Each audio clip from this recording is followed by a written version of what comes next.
Oh my goodness. Worlds have collided. My audience is so excited. Hopefully yours is too. Once again, the return of the great, amazing, spectacular, the wizard himself, my good friend, Dr. Baruch Halevi. B, I miss you. No, I don't. I see you so much these days. We just don't do this very much anymore. Yeah, it's so true. But I can't get enough of you. I miss my good friend, Dr. D, and I'm excited to be on your podcast. I'm excited to have you. Rumor has it. I don't know if I hit you up via email or text or smoke signal today, but good chance I might be heading out there here soon. We'll see how that goes. You and I'll talk about that. But in the meanwhile, you've been a busy man. I want my audience to know more about what you're doing. Man, they know all about what I'm doing, but let's talk about what you're doing with Man Uprising and the oldest Halevi boy kind of coming into his own. That's beautiful to watch. Yeah. Well, it's not what I'm doing, it's what we're doing because I'm just continuing Viktor Frankl Meaning Academy message. The form has changed, the mission and the message have not. And the form for me now is taking a couple different things, not the least of which is called Man Uprising. It is for men rising up in the second half of life, which definitely is you, Dan. And Oh man, you hurt me already. the Running Man, and probably a lot of your listeners, because Viktor Frankl, as we all know, centered his philosophy, his psychology around, I think, one word: why. What's your why? What's your purpose? And for men in the second half of life, it is either a crisis or a continuation or an opportunity to look at this why. A lot of guys just keep on their first half of life, their purpose, and they just keep doing it in the second half of life. Some guys go through a crisis, don't know who they are, what they're doing. And then other guys say, I want to rise up and use this as an opportunity to reimagine myself in this next phase of my life. And so creating a community of guys to come together to discover their why, articulate their why, live their why, and specifically to do that through peer groups. So groups of 9 men committed to each other and exploring, all kinds of aspects of their lives, but not the least of which is their why. Yeah, it's been beautiful so far. I'll never forget back that cold November week when I was in Boulder for practicum. You and your lovely wife had Michelle and I over for an evening, and we got up nice and early and took the pup for a walk. And you said, "Hey, man, I got this thing going on." And I said, "Of course you do, B. You always got a thing going on." We said, "No, no, no. This is a chance for you and I not to do the work, but to engage in the experience, to simply be brothers among other men searching for our why." And that was the easiest yes I think I've ever shared with you. And you've had a lot of amazing ideas and some less amazing, but full of ideas, right? But this one was an easy yes. And I jumped on board and we had our first peer group meeting just a few weeks ago. And for those of you listening, a peer group meeting is 4 hours in a row in one day. Um, In the middle of a and day. in the middle of a day, right? Like really, like you have to, well, for you in the middle of the day. For me, it was 3 p.m. to 7 p.m. So it capped off my day really nicely, but it was beautiful. You would think 4 hours takes time. It flew. And I know I left wanting more, and I know a lot of the gentlemen there wanted more. Do you want to talk a little bit? Because there's a difference between Man Uprising and the Man Uprising peer groups, correct? No, Man Uprising is a organization that I started with two other guys, great guys. They came from the EO YPO universe. EO is the Entrepreneurs Organization, YPO is Young Presidents Organization. Those are entrepreneurial business network, things.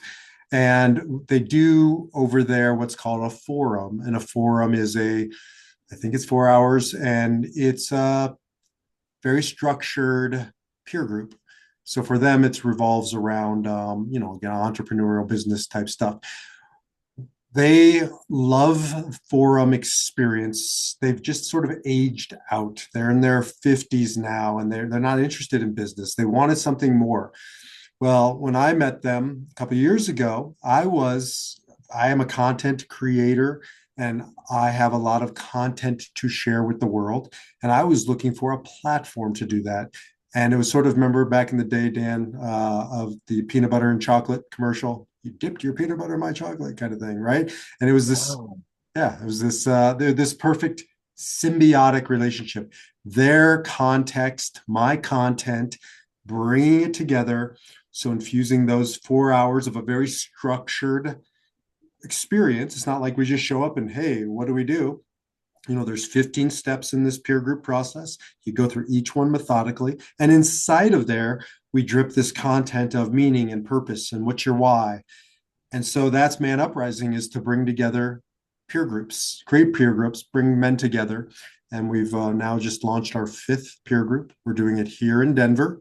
But as you know, and you're part of, we launched our first virtual group that you're a part of. Yeah, got some great men in the virtual peer group. Obviously sad I can't be part of a live peer group with you out there in Denver, but I know even in our virtual group, we plan on getting together at least once throughout our year together.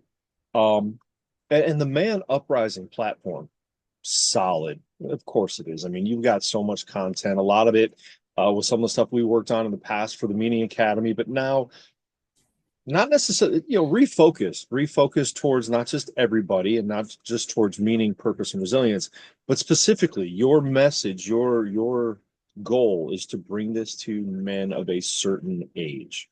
Yeah, I'd say north of 40. That's sort of defined by not Sigmund Freud, Carl Jung, who says that the 40 is sort of a demarcation, and I think we intuit that as a society. There's jokes about 40, but north of 40, most of the guys are 45 to 65, but that's a bell curve, and there for a reason, because again, they're at this crossroads. Jung talks about the morning of life and the afternoon of life, and they're just two different stages. And as he says in a famous quote, they have, I'm paraphrasing, they have different sets of goals and rules.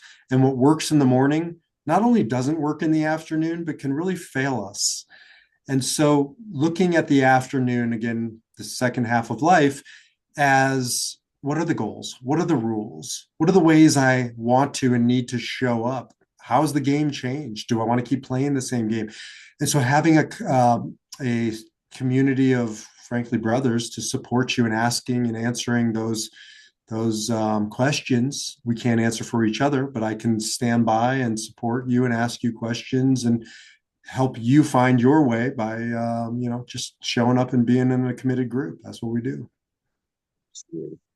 I love that question. Do I want to continue to play the same game? It reminds me of the statement in one of my last training experiences. Last practicum was one of the participants through a weekend of work came to the idea that, man, I can do hard things, but do I want to? Right. And I think so often we were like, yeah, I know I can do hard things and I should push through and do that. But at some point, it's like, I can do hard things. Do I want to? Do I need to? Should I keep going? Or what does the next phase of life hold for me? And that's what I love about so far the one peer group that we've had has been a great discussion about, well, what is that why and how do you continue to live it and move forward Yeah, and and move forward with it? it's built on Frankel's, famous statement that this is the last of human freedoms, to choose one's attitude in any given circumstance, to choose one's own way. And you get to this point midlife, usually, where you start to ask, why am I fill in the blank? Doing this job, married to this person, living this particular way, whatever your thing is. It doesn't mean you don't continue down the path, but I do believe the second half of life is an opportunity to ask the question, why am I, and do I choose to, and make the choice. I think that's a really strong point. Too often, I think, in the work you and I do, we find men asking why and coming quickly to the answer, well, how the hell do I get out of it? Instead of why and what should I do to continue to strengthen it, whether it's the work that you're doing or the marriage that you're in. We see that, I see that, crumble too often under that question without the accountability of others and the fortitude to say, hey, I'm here for a reason. I've been here for 20 or 30 years at this point. There's a reason that I should continue to work at it because, the fruits are still yet to come. And part of what a peer group can provide is I don't like I hate the term safe space. It's been sort of ruined for me, but brave space. Really? Why? It's a brave space and it's an accountable space where I'll say the thing that I'm looking at, reevaluating, and I have 8 other brothers to really hold me accountable to the truth because so often we can BS ourselves. Notice I said BS because I know you don't like to swear. Thank you. Um, This is meant for children. and and they get to really ask me the tough questions that I might not ask myself because we tend to rationalize. We come up with the answer and then we back into it with all the reasons why this is the right answer. A couple times in my peer group, because I'm in another one here in Denver, and they'll really hold me accountable to, hey B, is that true? Because I've heard you say before this, and it's a mature process, and it's also next level for guys to share with other men these things that make us feel vulnerable and exposed, and to be able to receive the feedback. It's just amazing. Well, I know I've shared this before with you and with the audience in general. It's difficult for a therapist to find a therapist, especially when you are of a particular age and have put some years in. A lot of young therapists out there, and that's great. And I've mentored some of them, but it's hard to go back and receive mentorship or even therapeutic guidance from somebody you've already taught or mentored. And I know Totally. for me, that's certainly what this provides is that mentorship, that accountability. I do want to point out, I thank you. It got a little last peer group, first peer group, last peer group, it got a little too heavy into the well, well, that's right, because I didn't change my signature. I couldn't. I was too lazy to change my signature. So it still said Dr. Dan. And so all the questions were, well, what do you think, Dr. Dan? And before I could even stand up for myself and ask for some accountability, thank you, my brother. You stepped in and said, no, no, Dan is just here to be Dan. I was like, yes, that's what I need for 4 hours once a month, just to be me. I think I said Dan's just another schmuck like the rest of us, but yeah, You did pull point some taken. good Yiddish into that. Thank you. Yeah, that's very true. um like that's we all at some point have to take off the cardigan. Not today, man. That's I wore it just for you, brother. You um know, it was here for you.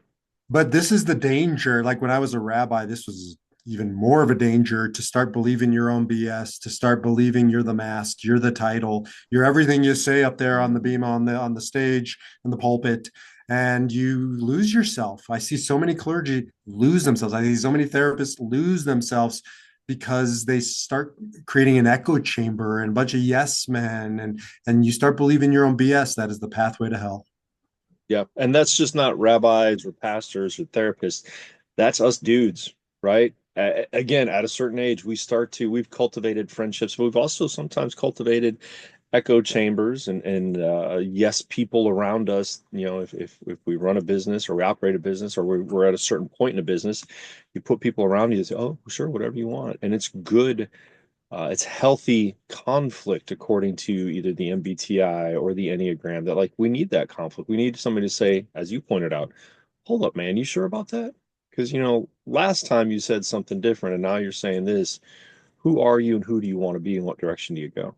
Well, I know this isn't necessarily a Franco conversation, but it's neurodynamics, right? It's the Mm, necessary tension where growth, where meaning is discovered. hmm. We Yeah. need that tension. And by the way, um, a good peer group is that sort of dance between, I was told my job becoming a rabbi is to comfort the afflicted and afflict the comfortable. And it's Mhm. that healthy tension of both nurturing and challenge in those spaces. I gotta tell you, I'm having such a delightful time assuming that I am peering into your past life with the Netflix show. Nobody wants this. I Oh, I refuse to watch young, oh, brother, young rabbi in love, courting all of that. Who am I and who should I be? I'm like, that's just a young bee with far more hair. I had far more hair. I can't watch it. PTSD. I can't do it. So I That's hear I I hear understand. it's true. I hear that's true. Yes. Yeah. So Man Uprising, go out there, men, especially men of a certain age. Now there is a a younger men's component because we know some young men out there. In my experience, a good percentage of young men are out there struggling, right? Still post COVID, but I think in the current atmosphere in the world, as Dr. Frankel told us 50 or 60 years ago, traditions and norms are breaking down.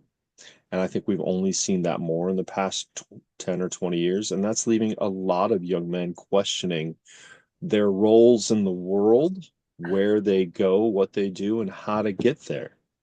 What what are you I know what you're offering there and I love watching it, but I'll let you brag on it a little bit. What's going on there? Well, I would start with Man Uprising, the afternoon of life. If we can look statistically, if you want your kid to not smoke, don't smoke. If you want your kid to go to college, go to college. If you want your kid to figure out how to navigate this world, figure out how to navigate this world. So I think one of the things we're offering, what we call the morning of life guys, right? The first half of life guys, whatever you want to frame it, 20, 30 something, is by helping their dads or the men who are, the further down the road to help them figure it out. And so that to me is a gift and a way to help the next generation. With that said, where you're going is more explicitly, we haven't rolled it out yet, but we do want to offer them the morning of life version of what we're doing for the afternoon of life guys. And so my son Yehuda, who's graduating UC Boulder, is really focused on this stuff that the content that I've been creating. He's very interested in Viktor Frankl. He's very interested in the Enneagram and a lot of other things. And he's also in that age of life that he can address his peers. I can't run a peer group for 20 somethings because I'm not their peer, but he is in that demographic and we're exploring opportunities for them. Well, and I know I got to reside in young Yehuda's room for an evening, so I appreciate that. But I feel I owe him, so you give him my information, and I will bring him over to the dark side of the MBTI, and you can leave that Enneagram nonsense behind. Um, because right, I think the young 20s need right they need to understand themselves in multiple ways. So the Enneagram and the MBTI would be great for them. But I love the idea, first of all, a young man with just a little bit of your knowledge, maybe even a little bit more of your knowledge, helping his peers. It's a beautiful thing. I believe I've seen you and him somewhere in my streams, Instagram, somewhere like that. He's definitely getting the good word out there. So surely you must be pretty proud of him. Yeah, I am. He's started his podcast called Shells and Shadows or Shadows and Shells about, the sort of the darker aspects of human nature and how we shine light into it. And so I went on his podcast, but that's, you can find him at Shells and Shadows or vice versa. And I think he's doing some good work. And I won't let you get near him with your apostasy of MBTI. Well, B, the world works in mysterious ways. He's already found me, man. He just befriended me on the socials. So I will work my dark magic to I think he's bring him to evangelical. He's going to me. try and convert you back to Enneagram. If you haven't done it yet, nobody can. That was one of the fun parts about the peer group, though, is again having so many men of different stations in life recognizing that they could benefit from each other's company, and some knowing what their numbers were and some not, and looking forward to that journey. Well, that's, I guess, related to this for sure is people have said, why not women's groups? And first of all, I can't have a peer group if I'm, not a peer in that sense. Peer to me is you're in the same place, same station, and you can really fully relate. But the other thing is women have plenty of outlets. I have seen this over and over again. Women are more likely to, attend church or a synagogue. They're more likely to join book clubs or social organizations. They're more likely to have friends who they confide in or small groups of friends. You get to the second half of life, and I hear over and over again, when you start stripping away the externals, the golf buddies, the poker buddies, all the sort of the business networking things, how many guys have confidants who they can really truly confide in? Certainly not more than one or two people on their we need a community of men, and at this stage in life men need it to be provided for them. Agreed. I see it far too often, and it's heartbreaking every time. I feel blessed to know you and have this peer group. You know, my good buddy, the running man, and that peer group that I've cultivated throughout life. The people I can go to and be like, man, I really got something going on. I have my own mentors and people I go to as well. But in my office, I run across this far too often, and it's heartbreaking. Men of many ages, but especially at our age, some your age, a little older, um, struggling, right? Like when I ask them, hey, who do you go to? I want you to go out Thursday night and just, go relax and have a conversation with a buddy. And they'll look at me and be like, I don't have anybody. Like literally, I don't have anybody. No friends they cultivated from kids' sports, no high school buddies, college buddies, anything like that. Literally part of my work is like, okay, which one of these groups appeal to you? Let's go find a group. Unfortunately, too often, many of men's groups, and I think you were the one that shared this story with me, or maybe I shared another one, right? Many of these groups are arranged in traditional male ways. Women have outlets because women drink tea and knit. Man, I'm going to get in trouble for that statement right there. Holy, I can't believe that fell out of my mouth. I'm going to have to print some retraction. But no, historically, right, women met in these circles because they faced each other and they had eye to eye contact and made conversations, and they've carried that out through history. Men would go to a pub or a bar, and we would sit at a bar and stare at a screen and talk about something beside each other. Mm, And now it's hard to have that great word you coined in our peer group or even prior to it. Maybe was it you or Cam that came okay. up with the word intimacy? Damn, we need that. Men need intimacy. We need intimacy, and we can't do that facing a screen at a wings joint. Let's can we riff on this idea? You brought it up, so of course we can. Um, it's our wiring. It's not just, people say it's like it's society. It's partially true, but it's also partially wiring. I've been writing a lot about the male psyche. And I mean, just think about even before we arrive, think of the sperms swimming. They're all competing. They're all side by side with single focus to be the one to get to the egg, right? And that just starts carrying through the rest of our life of that intensity, that confidence. I see the look on your face, like how did we go down this Well, rabbit? I know some men that have not quite evolved past that stage, but go continue. They're just still sperms swimming. Just, just still trying to get to that egg. That's the morning of life, right? That's that piss and vinegar and competition and zero sum game. Get mine, you don't get yours, or you get yours, then I don't get mine. And then you get to the second half of life, and it's like, why are we swimming? Like, I've already been there. I've already done this. I don't want to swim anymore. I don't want to be goal focused.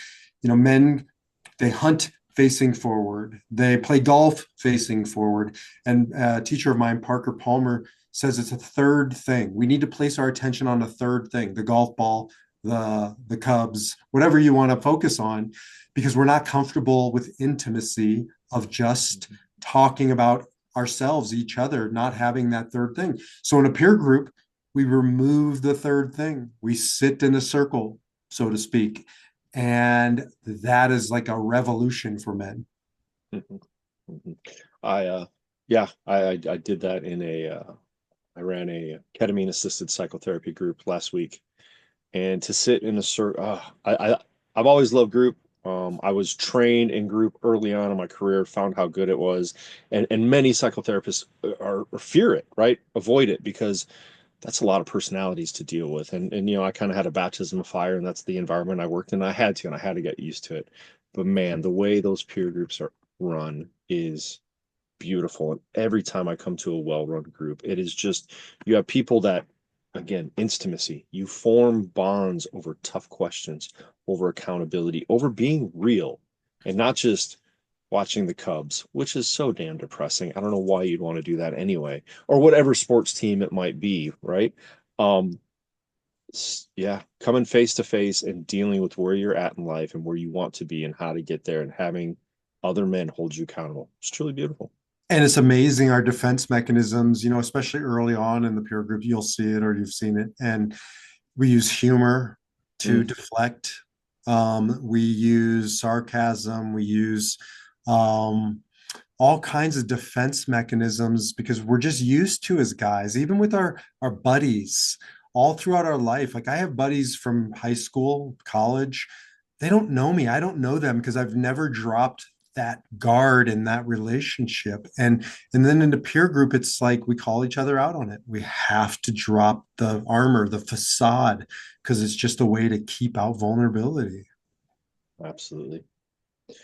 Well, I've called out quite a few men recently about lack of friendships and needing intimacy. You know who you are out there listening to this. Hop on B's group. Oh my goodness, it's so stuck in my computer. I forget to where even go to it. Or for the women to send their men because men come back as better versions of themselves. I've had so many women, wives, daughters, sisters, whatever, thank me for the man in their life who's in a peer group who's now starting to access that piece that she's been asking him to access for a very long time. It's funny, the follow-up session, the integration session to that retreat last week, um, held that Monday, and it was voluntary, but it's healthy, right? You want to integrate after a psychedelic experience like that. And we had a good mix at the retreat. You know who showed up, B? All the women. Women. All It's the all it's women. it's the 80-20 rule. It's amazing. It's and some of the men had good reason, good excuses, but I did think it was ironic, and we did talk about that somewhat. I joke all the time. I had to go to school for an extra 2 years just to understand emotions, right? And that's true. If I would have gone into counseling, I still wouldn't have gotten it very well and continued that education. But as That's men, that's why historically, that's why I have this emotion wheel right in front of me because I just need more access to more nuance, right? yeah, it's funny. There's a book somewhere back here somebody gave me literally 25 years ago in one of my first jobs. And this was before self-publishing, but some gentleman just listed 200 emotions and describe them because we need that. We're not good at it. Sad, mad, glad, and maybe angry for men. True. And so you start getting underneath the layers. For me, anger is my go-to as an Enneagram 8, the challenger. It's just I'm comfortable with anger. And I realize, through my own work, through the men's group, that anger just is a mask for sadness. And when I can start to get underneath it, and then I can have guys around me who support and challenge me and saying, you're really angry about this issue. Are you sure it's anger? Hmm. Do you want to look at that? What's underneath that? What's underneath that? And just to have people who can hold you accountable to going deeper is transformative. I've learned to say in my office, anger is a cover for an emotion much deeper than that. How do we get to that deeper emotion? And that was great to pontificate and theorize about in my office. But then, oh no, I had to start living that at one point too. And that's hard, right? Because men, we're allowed to be angry because that's what society teaches us. That's what pop culture teaches us. When we get beneath that, the anger dissipates. People like to be around us more. And, you know, we become better men. Well, I would argue that it's not, yes, it's society, it's culture, whatever, but it's also our wiring. It's 50,000 years of survival tactics, and men are, you know, historically more physical. We have to go out and hunt the woolly mammoth. And Mhm. so anger is a bodily experience. I would argue it's not even an emotion. I've come to really believe it's masking emotion. The emotion is underneath it. It's a physicality. It comes from my Mhm. body that I got to move into action. And again, it serves the purpose if it's to keep the saber-toothed tiger out of the cave. But now I'm just carrying so much of that that more often than not, there's no saber-toothed tiger, there's no cave, and I'm still in that mode. Right. Yes. And we just see everything as a saber-toothed tiger, whether it's our children or our spouses or our partners or some, poor other individual that drives by us at the wrong speed and turns at the wrong time, right? That anger comes out. Everything's a saber-toothed tiger. And when we can start to realize not everything's a saber-toothed tiger, life gets a lot better. And it takes other men to hold you accountable because obviously we haven't been that great at doing it for a few decades, maybe a few thousand years. And then you start to feel like for the first time in my life, there's a thousand reasons. I think it's physiological, biological. I think there's testosterone dropping and all these reasons. that if you have this new set of rules in the second half of life, it's beautiful. If you're still trying to live like the first half of life, it's pathetic, right? Because it's a descent. But now for me, it's an ascent. The more hair I lose, right? The less physicality I can define myself by, I have to go deeper. That's how I justify being bald. And no, but I truly believe now it's forced me to stop leaning on this.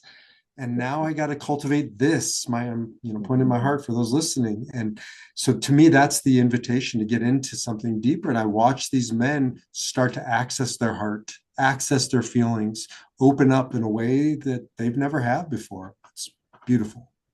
I will know you've gone deep enough when you put your hand on your heart and there's a cardigan underneath it. That is when you have gone deep enough. Dude, I can get soft, but not that soft. That's awesome. You know, it's actually the first thing you said about, the begin what works in the beginning of life doesn't work in the middle. And I'm always reminded of what our good friend Jordan Peterson says. You never want to be the 30-year-old guy at the frat party, right? And that's just like I'll never forget him saying that, going, "Oh yeah, that just sounds really uncomfortable. Who wants that?" And so to learn those, if you still feel like you're the 30-year-old guy at the frat party or the 50-year-old guy at the frat party, like, may want to do something a little different. But you've got to get new rules, what does it mean to be successful? What does it mean? Like, this is Mhm. Viktor Frankl, I believe, of like moving from self to self transcendence. That's a shift in the afternoon of life where success to me is all about self transcendence. To whom, who am I serving? Right? What is this for? It's got to be something bigger than me. So just coming up with all these new rules and goals and ways of being in the world is how you get away from the frat party as a 30-year-old. Yeah, you can still have fun. It just can't be at a frat party anymore. Definitely not. By the way, I've gone to frat parties and I'm well beyond 30 because my son's in one. And frankly, if you're still going to frat parties, you're in hell because these things are terrible. That bad, huh? They're I was going to terrible. say, Absolutely. not like we remember, huh? Nope. All right, brother. Where can people find out more about Man Uprising and join one of these peer groups? Yep, manuprising.org, manuprising.org, or you can always find me at defiantspirit.org, which is my sort of go-to. It's my main address. Either one of those places, reach out to me, and I'd love to connect with you. Absolutely.